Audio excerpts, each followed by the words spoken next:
Welcome to Spring LIB. Okay, so we're doing chapter 23, problem 89.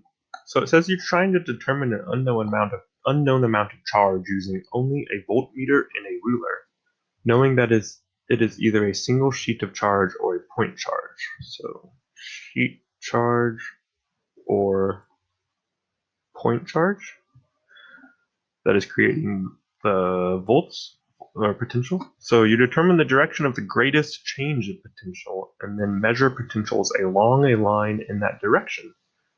The potential versus position, and the potential is measured relative to the ground, is measured as follows. So this is what we measured position along that direction of greatest change, and then the potential along those positions.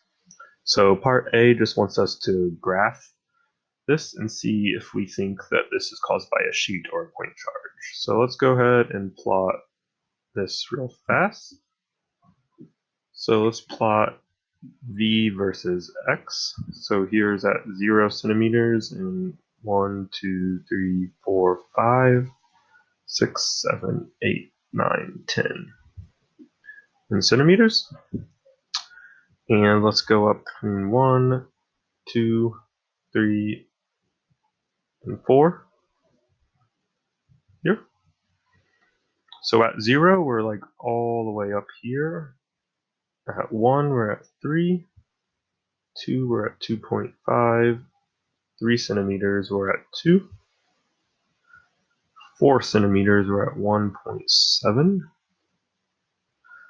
5 centimeters, we're at 1.4. Or 1.5, sorry. 1.4 at 6. 1.4 at 7. 1.2 at 8. And 1.1 at 9. So we have something that looks similar to this. I'm going to actually fit it with a different color so we can still see. Cool.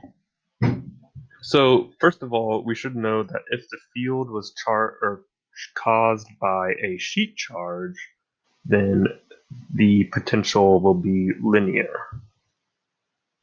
But if it's a point charge, so this is for sheet, for a point charge, we know this is 1 over r.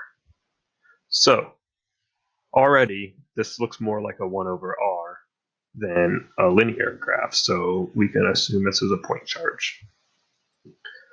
So let's go on to part B. It says graph the data in such a way that we can determine the magnitude of the charge and determine the value. Okay, so we know the potential of a point charge is given by Q over 4 pi epsilon naught. And we need a relative distance x minus d when we assume that d is the position of the charge. Okay, so we can now rearrange this and solve for what x is. If we solve that for x, this becomes 1 over v times q over 4 pi epsilon naught plus d.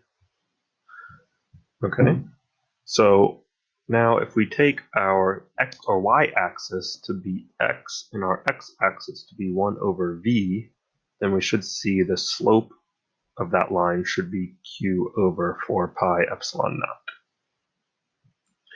Okay, so with that in mind, let's plot this. So if we plot x on our y-axis and 1 over v on our x-axis, this is going to look something like this. I'll let you guys do it in your own Excel sheet.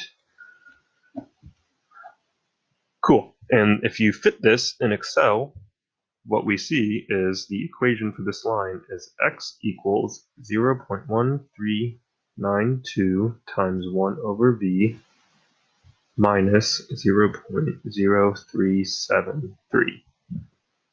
Cool.